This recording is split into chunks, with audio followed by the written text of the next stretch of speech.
Well, welcome everybody. Thank you so much for coming to the Fleet Science Center panel on the evolution of AI through film and reality. Yay, woohoo! So excited to be here. In case you don't know who the Fleet Science Center is, we are the science museum in San Diego. We're the best of the bestest in San Diego, and not only because we're the only one in San Diego, but even if we wouldn't be, we would be the best science museum in San Diego. So come visit us if you can. We love bridging science and pop culture whenever we can, because we think science is very exciting, and we want to connect all of you to the power of it. And that's what we're going to do here tonight. And so I'm going to get started because glasses off first. So I'm going to start with introducing, just by name, our wonderful panelists, and then they're going to take a second to share a little bit more about themselves and introduce themselves, who they are and what they do. So right next to me is the wonderful Charla Oliver. She's a TV and movie writer, and she worked on one of my favorite TV shows, which was Marvel's Agents of S.H.I.E.L.D. Woohoo, right? Right next to her, we have her writing partner and husband, James Oliver, also TV writer and film writer, and he, surprisingly, also worked on Marvel's Agents of S.H.I.E.L.D. Next, we have Latacia Jones. She's a neuroscientist and STEM educator. Yeah. Next to her, we have Bea Mendez-Gandica. She's a computer scientist and founder of a nonprofit in education.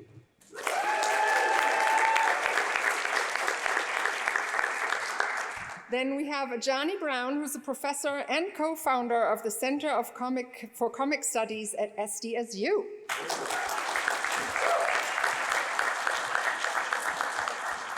Then we have Eric Leonardis, postdoc in computational neuroscience at the Salk Institute. And last but certainly not least is Laurel Rieck. She's a computer scientist and roboticist. Oh, that's a hard word for a German to say, roboticist, primarily for use in healthcare at UC San Diego.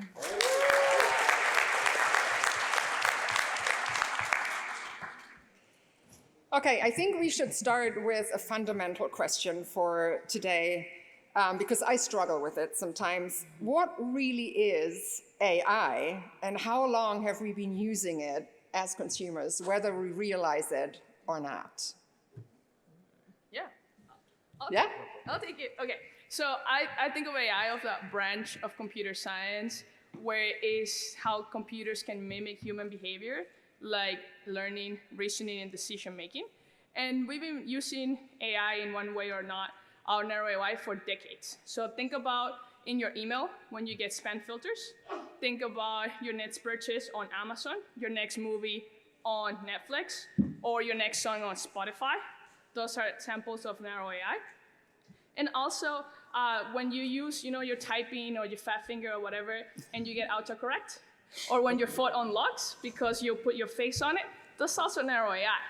But lastly, what I'll say is every time you say like, hey Siri, or like, hey Alexa, or hey Meta, take a photo, and it's doing it right now, at that point, it's just the power of AI doing a reprocessing of the image so you have it. So I think we've been using it, whether we realize it or not, for a long time. It's just that now it's louder. So just to add, on a neuroscience basis, a lot of us also refer to AI as like those artificial neuron networks, right? And it does mimic the brain in a lot of different ways. You input something, it builds and strengthens the more things that are placed within it. It creates calculations, and it provides you a result and output, something that you're going to take further with whatever you're trying to do. This is essentially very parallel and similar to how the brain works. You feed it, whether you're feeding it knowledge, whether you're practicing a sport, whether you're singing every day the same song to get the notes right, or maybe you're working on your math. You're feeding it with that constant repetition, that constant feed of knowledge, that constant nuance being fed into the system. It's building as it goes, it strengthens it, and then eventually it becomes a resource that is a lot more reliable than where it started. Thank you for that. Do you want to add something, Eric? Yeah. So also, so the phrase artificial intelligence really comes from a computer science conference in 1956, where they were trying to rebrand a bunch of this new work in engineering and try to get a bunch of funding for it. So they come up with this term artificial intelligence, right? So it's not cybernetics, that old stuff with the cyborgs. We're artificial intelligence now. So that was mostly like logical systems, like a bunch of if statements, expert systems, things like that. Then in the 1980s, just like Letitia was talking about, we have the neural networks that really start coming in theoretically, these artificial neural networks that mimic the brain. So a lot of those innovations actually happened in the 80s and 90s, but our computers weren't powerful enough to really utilize that technology properly. Now that we have parallelization and GPUs everywhere, we can get a lot more out of these neural networks. So a lot of it's really just having more powerful computers these days, not so much on the theory end. So we have a few computer scientists here. What has been your favorite depiction of AI in pop culture? Yeah. Baymax from Superhero 6. Because I think that a lot of the Hollywood has done is just like AI as like this form of terror or monster, or it's gonna take over humanity or whatnot. And I think just Baymax is just like compassionate, it's there, is assistant, and I think of it of like, to me, AI is just, how can you do things that I cannot, or things that you could help me, and I just think it's super cool, and I hope that more movies and more science fiction come into like Baymax or WALL-E or this type of like AI where it's not necessarily destructive, but it's there to aid us as humans and with thinking of the ethical part of it and also like being compassionate. Yeah, I'm glad you brought up WALL-E. Yeah. I just watched it with my daughter yesterday because it's an example of actually both. Because on one hand, it's like unfettered capitalism destroyed the world, and humanity was just basically liquefying in those hover chairs because they were letting the AI do everything for them. Right, the until- bad AI on the Yeah. ship. So there's the good AI and the bad. And what ended up saving the world was one sort of good, but maybe kind of good because it was glitchy AI, and a person who got out of his chair and said no and turned off the autopilot and said, I want to do my job myself. And when those things then worked together, they had a great Peter Gabriel song playing while they like reseeded the entire earth, and everyone was happy at the end, working together instead of destroying them. Laura. Yeah, have any of you seen The Robot and Frank? Yeah, so I think the robot in that film is one of the best I've ever seen. And it's about this older adult named Frank, and his son buys him this robot to take care of him. And he does not want the robot in the house. And the robot goes and like throws out all of his junk food and replaces it with broccoli. and, like, and it's like it's a big conflict, but eventually they become friends, and sort of Frank convinces the robot to help him rob banks. But the reason I like this film is it really depicts some actual tensions about a person's agency and their autonomy, and in some sense the robots, right? And basically because the son is forcing this system onto his father, and there's this notion of like paternalism, and is the robot like perpetuating paternalism as well? But it's also kind of interesting about how a person can like take control of a system and fashion it in their own ways, like Frank does in the film. So it's really nice because it's just sort of nice film that reflects real scientific questions that we think about in the field. Yeah, go for So it. I like, I'm a big Trekkie, so I like a computer, and I also like data. But what I like is when there's the scenes when data is inquiring with computer. So you have two different AI operating systems working together to solve a problem. And I've always wondered, is that better than 10 people in a room? Two different AI systems talking to each other in their own language, trying to solve a problem that maybe 10 or 20 people it would take to solve. So I like that scene in those scenes in Star Trek Next Generation specifically. So when I listen to the media, it seems like AI is just going out of control really fast, and it sounds very scary. When you write for TV or movies and you want to or have to include AI, how hard is it to write when things seem to develop so fast?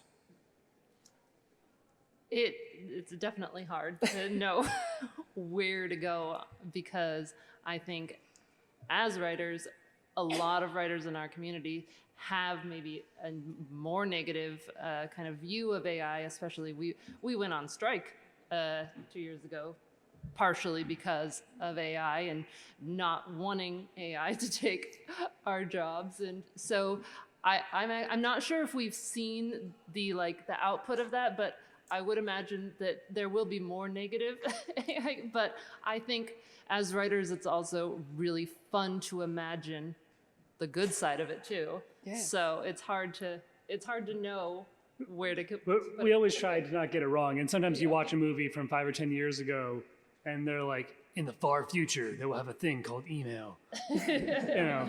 And it seems stupid because it's like, yeah, obviously. Yeah, I'm pretty sure in 2185 we're going to have email. But, we're also, as writers, we're trying to be accurate, but sometimes you're also trying to just tell a good story. Mm-hmm. And sometimes your job is to say, okay, what's the most evil thing someone could do if they had the tool to do it? And then you write that story and hope no one invents the tool. I think that's an interesting thing, because there's a lot of myths out there about automation, right? Everybody's thinking maybe we'll have Skynet tomorrow.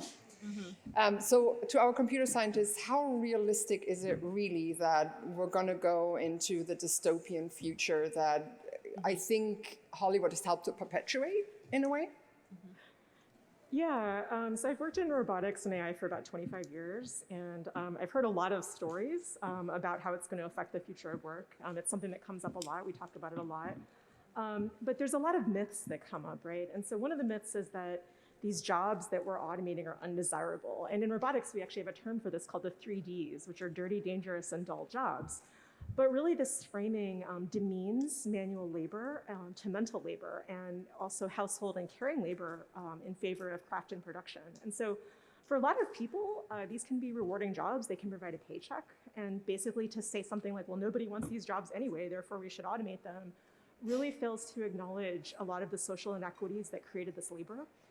And ultimately, it's really up for workers to judge their own jobs, what they value, what they want changed, and how and if they want their jobs eliminated or transformed. Also, another myth that we hear a lot is that workers that work that's displaced by AI, they're suddenly going to have new and better jobs. And this is known as the reinstatement effect, but it's actually not borne out in practice at all. And in fact, displacement effects have been outweighing reinstatement effects for about 30 years. And one of the big things is that what you see happening is that your job transforms into one of being an automation manager. And I mean, you've all probably been to the grocery store and you're forced to use an automated checkout. And there's that person that always runs when it doesn't accept that you're not putting the bag and things like this, right? And so it's really changing the nature of work, and it's changing it in ways that are not necessarily good. And I think probably one of the most common myths that we see in pop culture is the myth that automation is going to suddenly give us more leisure time. So you see this in fiction all the time, right? People are laying around in a hammock and robots are doing all your housework for you. It turns out this isn't what happens. Actually, the time that's freed by technology gets filled by different kinds of work, and most of it is unpleasant. There's actually a scholar called Ruth Schwartz-Cohen, and she showed that as mechanization sped up certain types of housework, it doesn't reduce the amount of time that women were spending on it. Instead, what happened is the cultural standards of cleanliness changed, and women ended up reallocating their time to work on these changing standards, right? So there's a lot of these types of myths that tend to get perpetuated, but they're actually not, they don't bore out in practice. Yeah, I'll add another myth, which is that AI is not neutral. Because at the end of the day, it's built by people. And inherently, all of us have bias. Whether we wanted to admit it or not, we do. And the models are going to be as good as the intent of the people behind it. And so, for example, if you asked AI, any AI that you use, is AI ever going to take over the world, or any question like that, the answer is always going to be softer and very optimistic. And so I guess the point of raising that is that's where we need ethics when it comes to involvement of AI, and also diversity when it comes to building it. That way all the approaches from minorities and other perspectives are also built into these models. Yes. I just want to jump on that. I am not the computer science person, but I did ask that question to ChatGPT and Gemini AI, and both of them said, no, we're not here to take over. We just want to work together in collaboration with humans and advance things that you're already working on. Not in those exact ways, but words, but that's what they said. So just want to let you know, if you ever thought about it, put it into the question prompt and see what it says. Well, and yeah, again, it's also the chatbots it's the illusion of someone saying something, and because we're all people with brains that were, evolved for a very different world than the one we live in. Something talks to you, you think it's real. Whether that's your ChatGPT or a Furby. Furby's real. Yeah. And so, so it's like, instead of even saying, oh, ChatGPT wants me to do this, or it has a bias, it's no, the owners of it have a bias and wanted to say this certain thing. And that's one of the reasons why, ultimately, I don't think that a large language model is going to replace someone doing my job, because the hardest part about being a writer isn't learning how to format something for a proper screenplay format. It's having something to say. And if it's a bunch of corporate-owned large language models, instead of having something to say about the human condition, their point of view for the big action movie is, we really should have a more lenient tax code. And I, for one, am not interested in that kind of movie.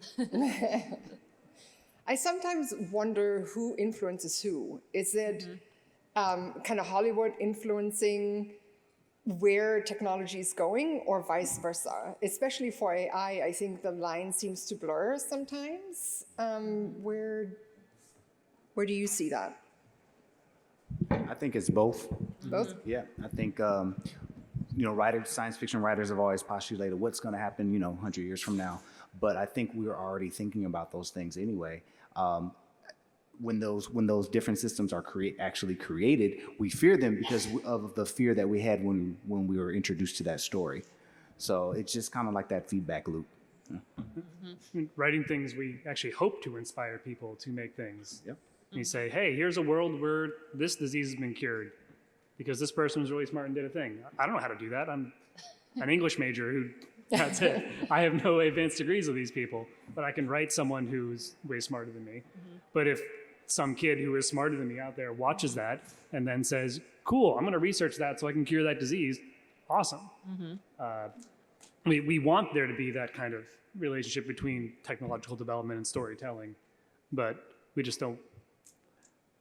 One of the things we also say in the storytelling is beware of the power you're giving to this thing, and make sure that you as a person have control over it instead of the technology having control over you. I do think that there's loads of back and forth. I think the classic example for me is like Star Trek, when you have the tricorder, which becomes like the cell phone, and then you have like the medical sheet, which is like an iPad and all these things. So that definitely, for me, that probably came from Star Trek. I think like a lot of these technologies are really shaped by what we see on the screen. And vice versa. I do think, the writers are trying to pull from what technology exists and also what could exist in the future. And I think what's nice about writing is that you don't have all the limitations that we have on the AI side. We actually have to build it and get it to do the computing. If you're writing a story about it, it could be a mechanism that creates all these possibilities that weren't there before. So I think, there's loads and back and forth and good examples of that. As writers, you really do want to be as accurate as possible. We do try to research and try to kind of ground things in reality. And then we're like, but it would be a better story if it could also do this. And but so we start there, and we do, because we know, like, any writer has talked to like a doctor or something and be like, oh my goodness, I cannot watch a medical show because they go off and crazy. So we know that not being real like really takes our audience out of the experience. So we try to be as accurate and real as possible, but then we get kind of sucked in to the shiny story that we could tell. As writers, we get to skip to the fun part. Yeah. So, astronomers say, hey, we finally discovered an exoplanet that's in the Goldilocks zone. And, maybe in 300 years, we might be able to send a satellite to it. And that's the end of the story for them. We're like, okay, so there's a species of turtle people who live there, and we're gonna go meet that. You know, we get to just jump right to that and have fun with it. So, in a good story, there is good versus evil, oftentimes. Why does AI make for such a good villain, and why? I have the feeling like it is depicted more as a dystopian world when we use AI. Why does it make for such a good villain? It doesn't have empathy like Okay. a person does, which is also what makes a person scary. It mimics us, Mimics us? Yeah.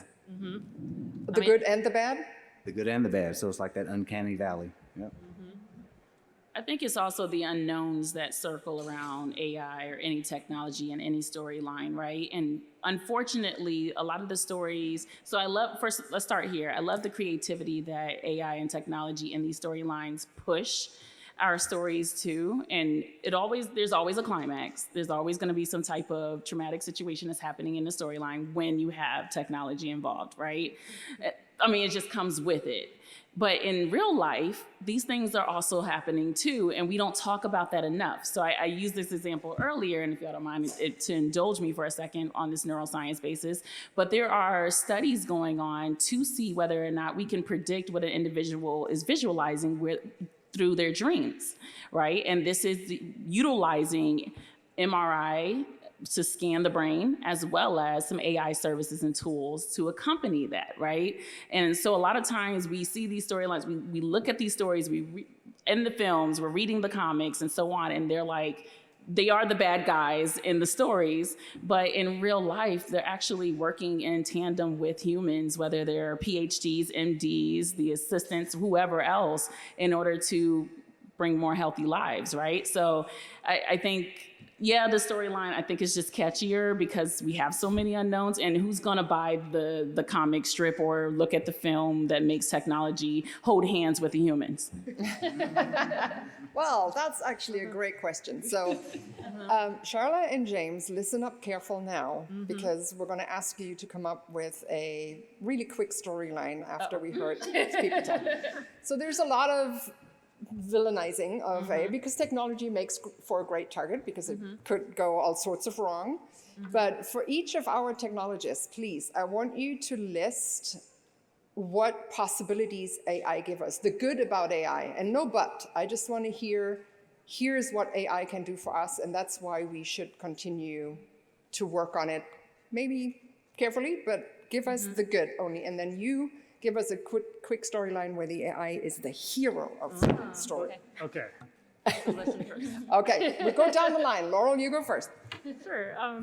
Yeah, I guess one really nice thing that I'm excited about is really looking at a way to provide accessibility to people who have disabilities, which is 25% of the world's population. And if you think about it, a lot of AI advancements that you probably take for granted are hugely impactful. I can tell you, like back in the 90s, I had an internship at a speech recognition company, and it was like so bad, it could barely recognize like numbers. But now you just talk to your phone or your speaker or your car, and you don't even think about it. It just works, right? And this has opened up so many accessibility options for people who have physical disabilities and sensory disabilities, being able to talk to a computer rather than have to click a mouse or like type on a keyboard. You also probably take photos with your phone. Like you might take a picture of something and you can read a QR code or it recognizes like the text on it. So that's called optical character recognition. That's been a hugely amazing access tool for people who are blind and low vision, who can now like read signs or read items at the grocery store, things like that. So I think that's one thing that I think could be really enabling and really powerful for a lot of people. Yeah, so what we use machine learning for in the lab, in Tomo Pereira's lab where I work, we automate a lot of lab tasks that would just take me personally many, many hours. So a lot of clicking and labeling animals performing different tasks. And what we can use that for is really increase the scale of the observations that we're making and measurements that we're making in order to investigate diseases like ALS or Alzheimer's and link that to the animal behavior really well. So it does give us an opportunity to do larger scale science, and I think that is a unique opportunity that it offers us. Oh, it's all good. Okay. So I would say in terms of the benefits, many, right? But for example, like healthcare, like specific treatments just to you and the way that you like it delivered. I think that's one. In climate, how can we avoid disaster? How can we use energy more efficiently? In education, like how can you teach in certain platforms based on your specific needs that you need? But I think bottom line with AI, every possibly problem that we can think of will be resolved with AI. And it's just a matter of then what do we do after? And I just think it's going to be a continuous loop. After the computers get smarter, they're just going to continue solving problems. And I think that's an exciting future where all our problems will be solved. I'm going to add another one for the filmmakers. Yeah. So unlike my cosplay character, Ennui, I'm going to also add this satisfying and non-bored answer. So connection, right? I think AI provides a lot of connection, whether you're using Google Translate or something else. And I use this example very often. So my brand is Hey Dr. Tay. I have a nonprofit as well as an LLC. And what I do is bring kids together all over the world and provide them STEM enrichment through a lot of my friends in my circles who are amazing at what they do in STEM careers. And a lot of times I come across students who they're not as proficient in English, right? Does that mean I turn my back and say, okay, I can't help you? No, it means you need to figure out the tool. And because I have amazing friends who work in the AI space, we've created avatars where I could say the same thing in so many different languages and I look like it's really coming through my mouth and I learned it overnight. And I think it's amazing to have these tools, one, to keep us connected, but also to say there's no boundaries anymore, right? There's so many ways we can keep in touch with each other and to expand on the things that we're doing. Those conversations we're having in silos, why are we still doing that? When you can reach people from other countries and have the same exact conversations in real time. Nice. So Hey, I'm all of you. I'm hearing a lot of themes of kind of helping and being an assistant, and also a lot of themes of communication. Now I'm like, you're brainstorming something. Totally I've got a different, pitch, but yeah, do yours first. Well, I'm just thinking of, what about a first contact story with aliens where we are like we build some sort of like little robot that can like be the bridge, like we can't communicate with them or hear them or like in some way that. Yeah, honestly, our pitches aren't that far off. I was thinking basically an updated version of an old story, actually. I was in this play in high school, which is why I thought of it. The Miracle Worker is the story, it's the Helen Keller story, where basically this person whose voice was denied to them was suddenly given their voice through a new technology, and that technology was sign language being literally pressed into her hand. And so suddenly this person who couldn't communicate had her voice again. This person who'd been discounted by everyone. So yeah, something used as a tool to help people, great, let's do that. And that is a heroic story. Wonderful. So we can spin it in the future in a more positive way. I like it a lot. I think that's perfect. Let's just not send the AI by itself to meet the aliens, just make sure there's some people with them. Yeah. Yes, exactly. Sorry, I lost my train of thought there for a second.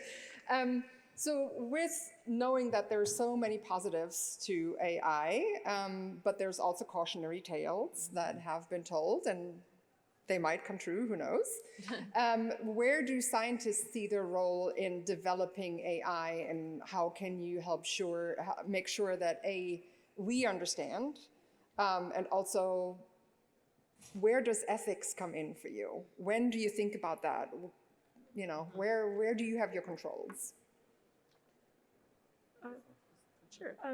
Yeah, I think we have an obligation as scientists and engineers, and everyone really, but to be really ethically and human-centered in our work as we go forward, and being very mindful about the impacts of the technologies you create.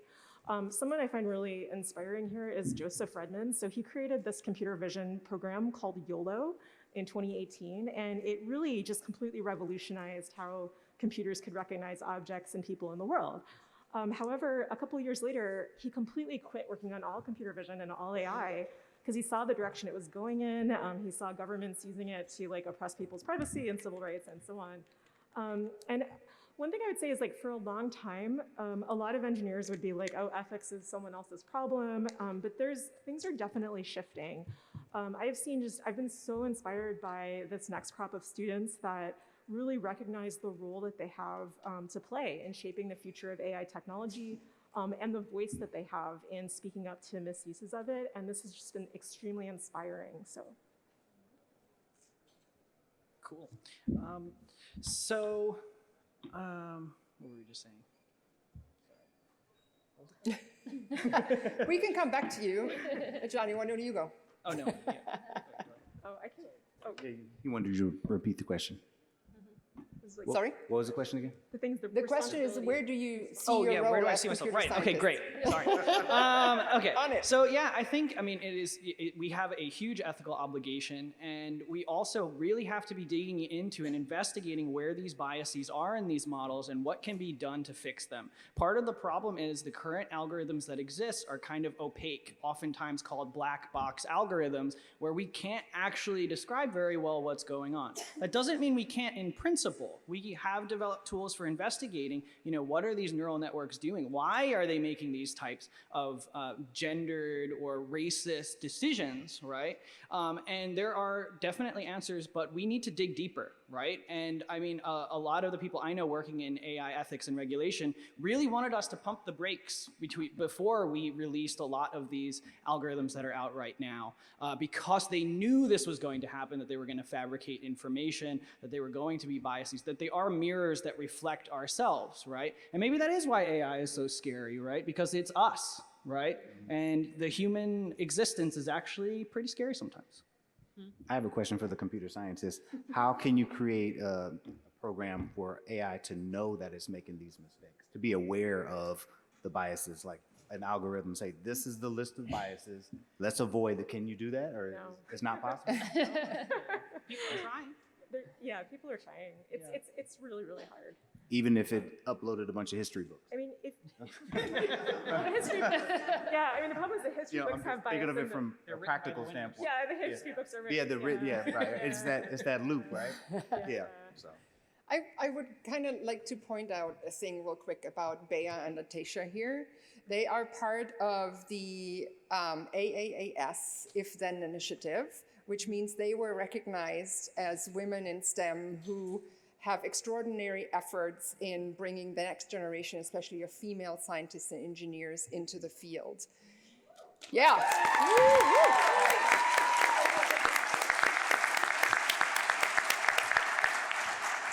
And the reason why I point that out, because we just talked about biases, right? So Bea and Natasha, what do you think we can do and help you to in your effort of bringing more voices into the fold of reducing the biases, because we get more diversity into the field? Can you talk about your initiatives? You do such great work. Sure, Bea. So I think I heard a few different questions. So the first thing I want to mention is that representation throughout is only going to strengthen everything and anything. And I know there's a lot of words we can't say in 2025. We're at Comic-Con. So diversity is very necessary in every platform.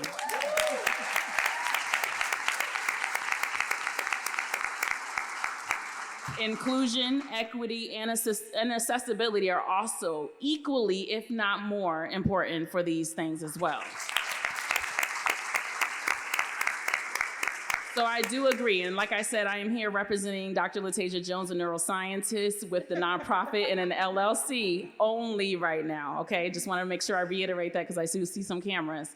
So, so I do agree that I think the worst thing for AI is the actual human, and I say that for many different reasons.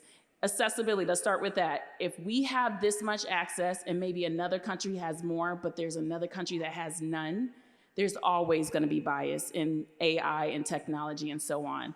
And I do appreciate it that it's advancing us and it's moving certain people forward. But as we go forward, we find that others are still behind. And while we continue to move forward in a lot of different realms and in spaces, unfortunately, it's kind of like that one band, one sound motto. The more we go up and the more others stay down, we're still weak. So I think as a community across the world, you're only as strong as everyone next to you as well. And I constantly think about those things in everything, whether it's science, medicine, or whatever else. So that was to go on top of your first question. So as far as my initiatives, so I mentioned earlier, I am Hey Dr. Tay. I do have a nonprofit as well as an LLC. I'm a STEM consultant. I told you that my background is in neuroscience, biomedical science, and molecular biology. I was the first African American to graduate with my PhD from Florida State University in biomedical sciences. Thank you. But I also come from a family that did not have college degrees. So I had to break a lot of cycles to get there, and I have a lot of understanding because of that.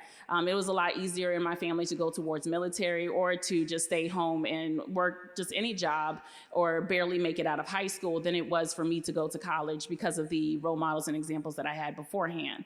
So my goal now is to show you can do it, whatever you're trying to do. Let me give you a few examples. And so my big mission in life is to bring my amazing friends and family and those who I have learned about and met along the way who are also individuals in STEAM careers to inspire the next generation, no matter where they're at. One, for instance, is Bea. Yay, good job.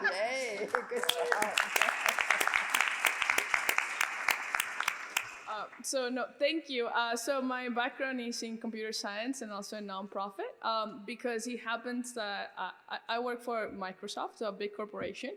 But in a lot of the rooms since I graduated, I'm the only Latino because I'm in engineering. So when it comes to like numbers, we are the minority of the minority because there's less than 3% of women Latino engineering in this country. So I don't want to be the only unicorn. Let's just put that in perspective, right? I want to make sure that other folks have opportunities too. I'm also from Venezuela, and computer science was never a thing that was brought up to the school. I went to great schools. Never computer science was a thing. It was chemistry, it was in other types of engineering, but never computer science. So what can I do? I started a nonprofit, and it's called Nuevo Foundation, and this is my robot. It's 3D printed, and what we do is, our mission is to inspire kids to be curious, confident, and courageous by discovering the world of STEM. We have helped over 21,000 students in 33 countries. We continue to... We offer free coding workshops from Python, Java, C#, C++, like machine learning, TensorFlow, anything that you can imagine. We have it in multiple languages because, again, we serve the world, not just the US. And one of the great things that I think that AI brings is that kid sitting in, I don't know, Guatemala. We're going to Costa Rica, Panama, and El Salvador to teach students in 2 weeks. But those kids are gonna now be available to have the same education as a Harvard student because AI is allowing that. And I know that I think a little bit different than the rest of the panel, and that's okay. But to me, democratization when you're in the US is very different than when you come from a third world country. So in Venezuela, in Colombia, and all these countries that we've traveled, we've done this in Togo in Africa, we've done this in Morocco, we've done this in Australia and New Zealand, the access is just not the same. If you guys think we have it bad, don't even travel. It's very difficult. So the fact that we can do with the little time that we have is how can I bring to that little Pedro Perez or Maria Martinez, whatever they are, or other names to say, I can code, because if you're coding, I can code too. And that's our mission.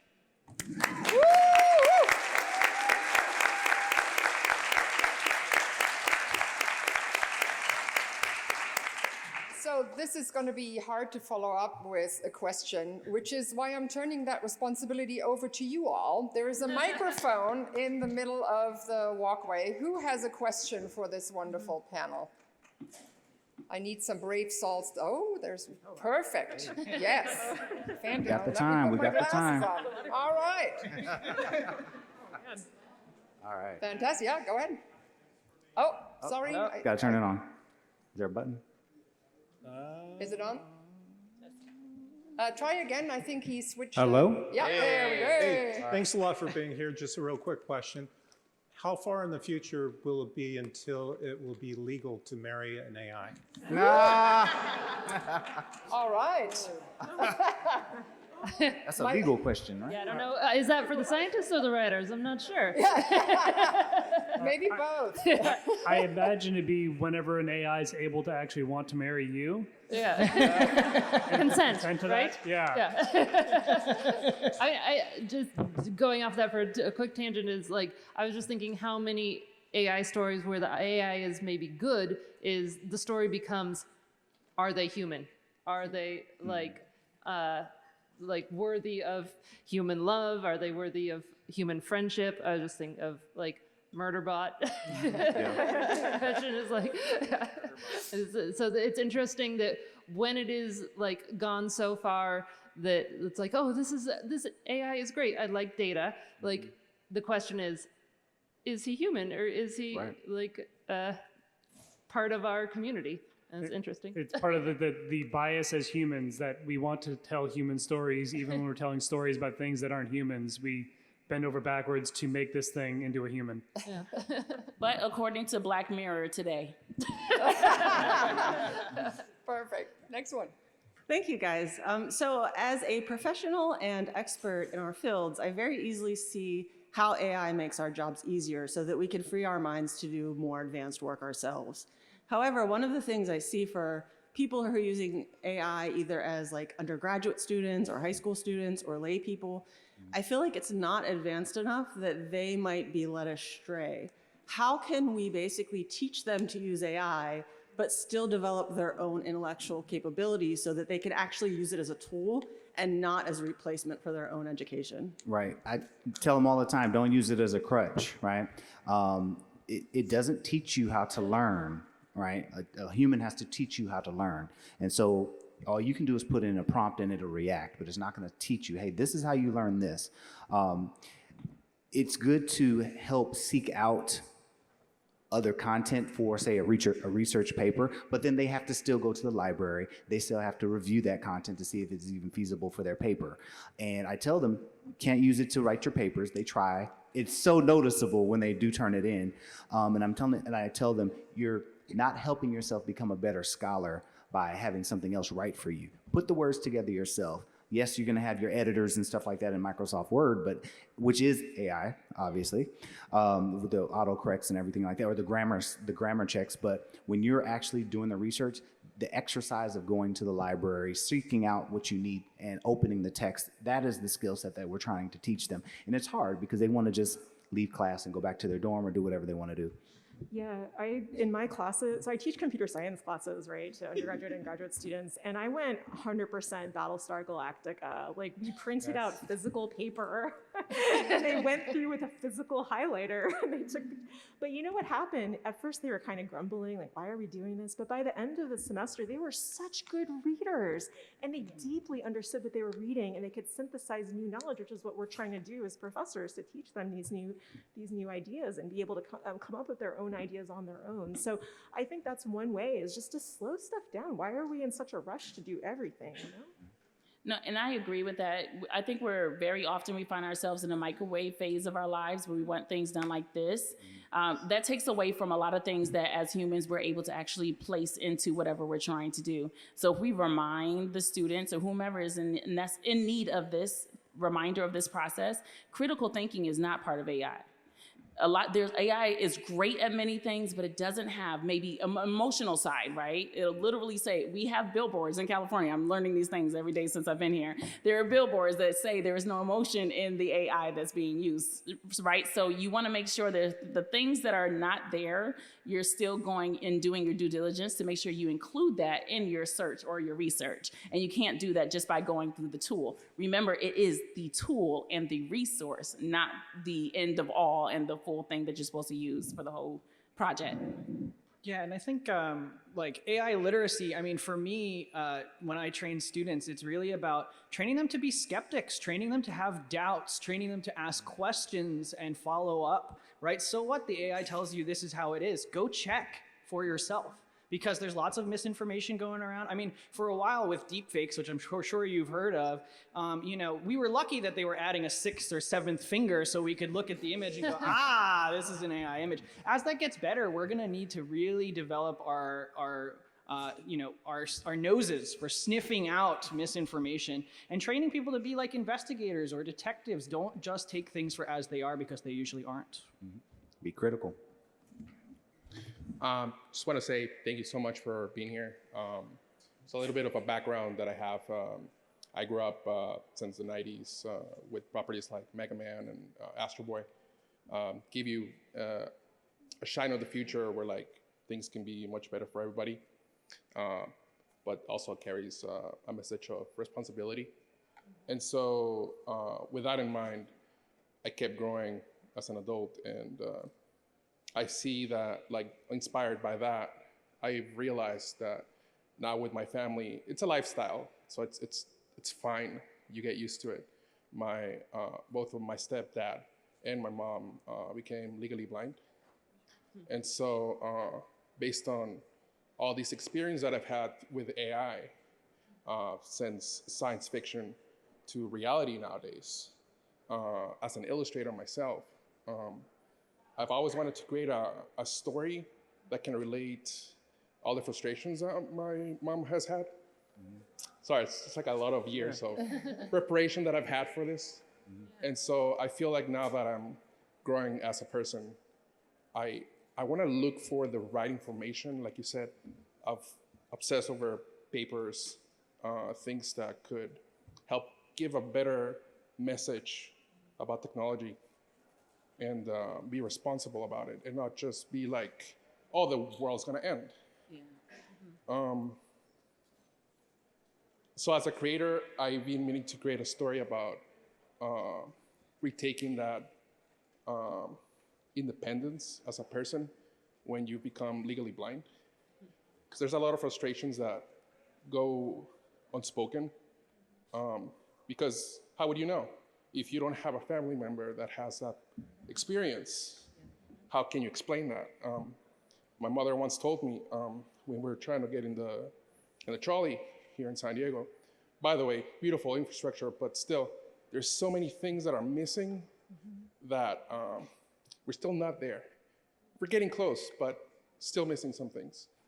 And so she said, it's interesting to me that there is so much accessibility for people. For instance, if they happen to not being able to walk properly, they have a wheelchair, people can clearly see that, and they get accommodations.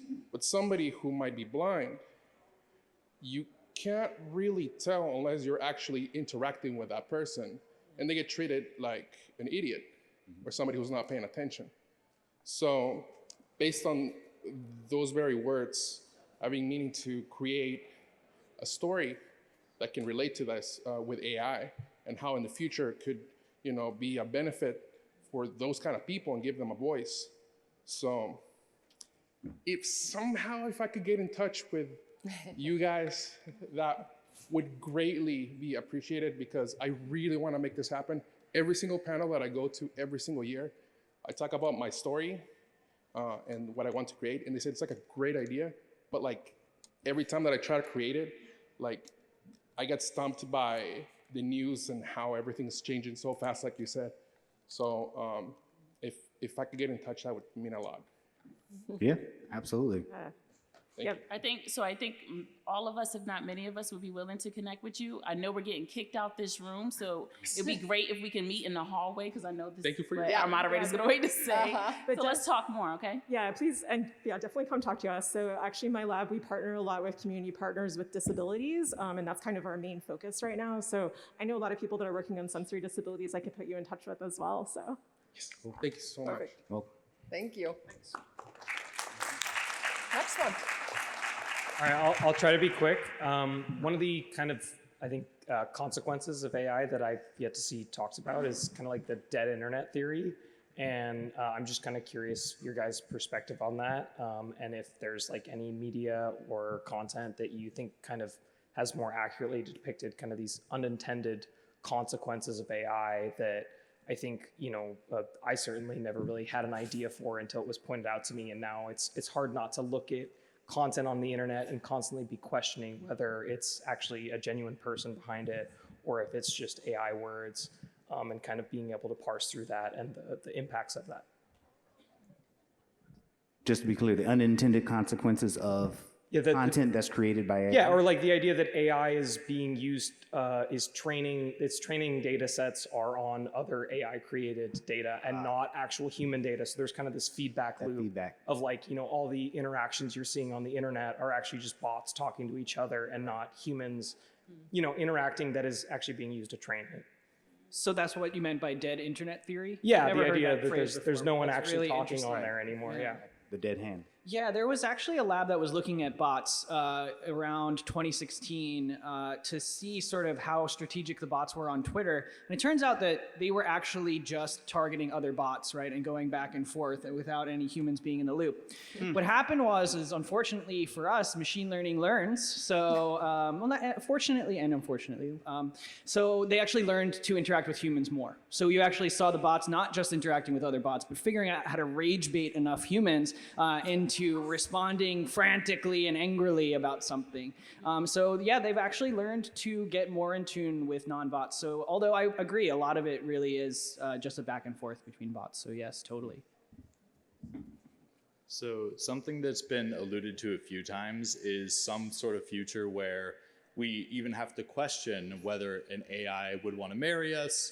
The questions around, our humanity versus their humanity, like when did they reach that point, right? A great film that I think explores this is Ex Machina. And do you think as a society, we can take any steps to prepare ourselves for, like, are the control over these systems like slipping out of our fingers, right? We have this sense that we have all this control right now. It could just slip away like that. And do you think there are any things that we can do to prepare better for that? So besides Ex Machina, I think one of my favorite examples is Ghost in the Shell, which is one of my favorite movies. So it also kind of deals with a lot of problems with identity, right? As these AIs become super intelligent, if they do, then in that story, they actually would rather merge with humans. They're actually not trying to kill humans. They're not trying to destroy humanity. The puppet master just wants to have some biological sense, that biological sentience that it doesn't have, because it does lack empathy and all of these other things. Ex Machina is also a tricky movie because there's a lot of issues with gender and objectification of the female body that, the Ghost in the Shell is also probably guilty of, but I do think that there's those movies really show that, AI is, a reflection of social life. Right? And we have all these gender norms, marriage and so on and so forth. What's going to happen to that in a post-human scenario, right? Where all of our, human institutions have changed because we've transformed into something else. Yeah, hi, Dr. Rena Walsinger. Sorry. I'm so sorry. I got the stop sign from the from the facility. I'm so sorry that I have to cut that off. You had all such great questions, and I know there would have been more great questions. As Letitia mentioned, we're going to be outside for a little while, so if you have questions, just seek us out in front of this room, and you can ask your question then. Thank you. Thank you so much. Yeah. Okay, we're going to take a quick photo up here. Thank you all for coming. Thank you for our moderators. And if you want to come visit the fleet, come visit the fleet.